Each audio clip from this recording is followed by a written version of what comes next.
Two teams not getting better each and every week. Teams that are far worse than they were the last time they got together in Tampa Bay for a playoff game that saw the Buccaneers erase a 27-3 deficit, only to have the Rams pull it out because of a all-out blitz that was beaten by a throw from Matthew Stafford to Cooper Kupp. The field goal ended the game. The Rams went on to win the Super Bowl. The Buccaneers went on to have Tom Brady retire and unretire, and now Tom Brady's back. The Buccaneers are 3-point favorites. Tom Brady, as a member of the Buccaneers, has never beaten the Rams. 42.5-point over-under. Both teams need this. We talked about this on PFT Live. Both teams need it, and arguably the Rams need it more. Do the Bucs finally get that win and end their 3-game losing streak? I think they do. I'm going to ride with the Bucs in this one. I have more concerns with the Rams than I do the Bucs.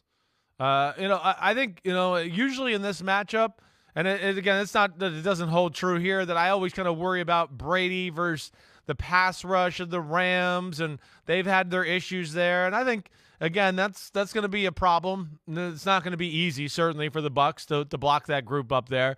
Leonard Floyd's playing pretty good. Aaron Donald's still Aaron Donald. But I think the thing that changes my thought as compared to years past here is it's the Rams offensive line that I'm really worried about. Akeem Hicks is going to be back. The Bucs got some extra time. The way they played in the last game against the Ravens, that was embarrassing. I can see them steamrolling this Rams offensive line.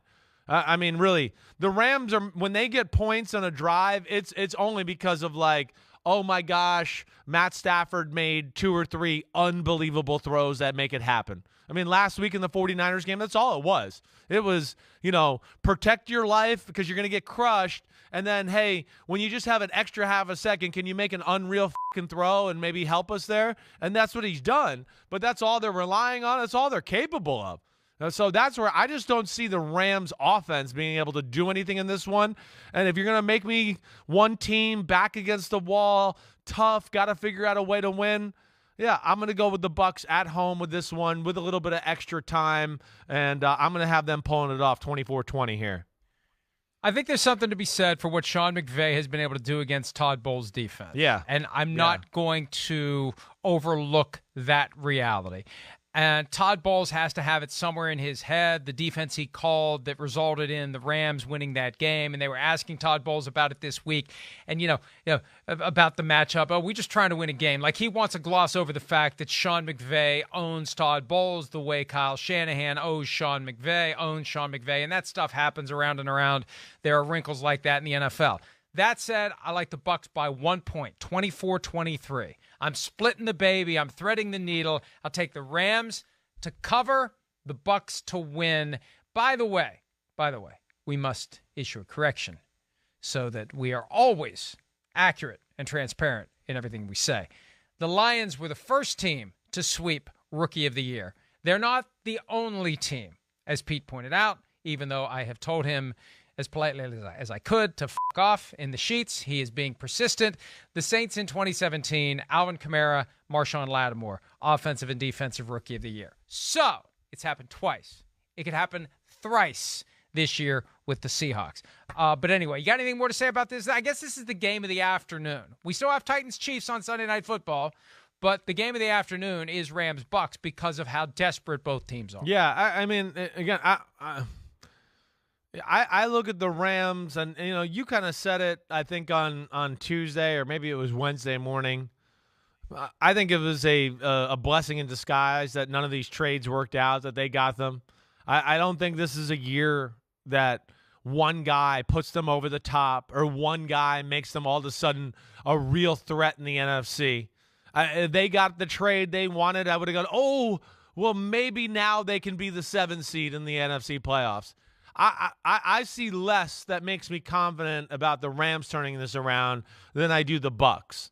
And the Bucs, I have seen moments of being close. I've seen a few moments of some good football.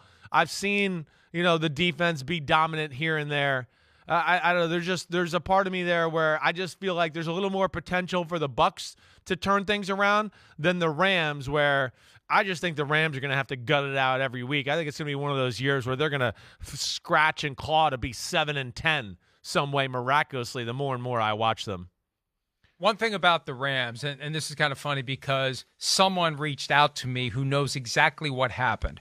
The Rams are putting out this word because they have to get Cam Akers back in the fold. Yeah, they have no choice. They were going to trade him, right? And now they're trying to get back in his good graces. And what they did, they leaked to NFL media the false notion that they turned down offers for Cam Akers. So, because obviously now you say, hey, we could have traded you. We decided not to. We decided we want you back in the trust tree. We want you back. We want you happy. We could have traded you.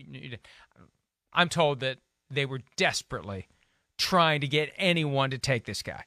And they were making offers that teams were saying, we're not doing it. We're not doing it. We're not doing it. It wasn't the other way around. It wasn't the Rams saying no thanks. It was other teams that the Rams were desperately trying to get to take Cam Akers, saying no thank you to those offers. So keep that in mind as they go through this clumsy period, because this is a distraction on top of everything else. Whatever's going on with Cam Akers and the Rams is a distraction to what they're trying to do, which is focus on beating the Buccaneers. Yeah, no, I mean, it's an issue. It's been weird ever since week 1 when we did the Buffalo Bills game.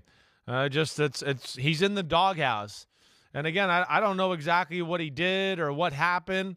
You know, when I heard that early in the year, I was like, oh, so what? He's going to carry the ball, and he's going to show he's the better running back or the best running back they got on the team, and they'll go, well, you're out of the doghouse. But they can't even open up holes for anybody at running back. And, you know, they need some semblance of that because Matthew Stafford is getting absolutely fucking killed back there playing quarterback for them right now. And that's where I feel bad for him. So we'll see. Maybe this is the week they turn it around. I'm not betting on it.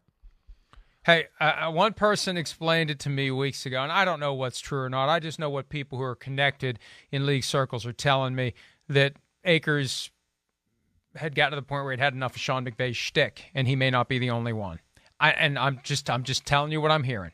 So be advised, Sean McVay, if you need to change your approach. And it sounds like some of the things he was saying yesterday, he's gotten to that point where he knows he needs to do something to rebuild this bridge. We'll see if he can. Let's take a break. Primetime games when we return. The Chiefs against a team that has had their number recently on Sunday Night Football. We'll do that next here on Chris Simms Unbuttoned and PFTPM. Thanks for watching, homies. Hit subscribe to see all my unbuttoned videos. You get to see me, Ahmed Fareed, all the big player breakdowns, game breakdowns, player interviews, and my film analysis. So please subscribe. Chris Simms Unbuttoned. Peace out.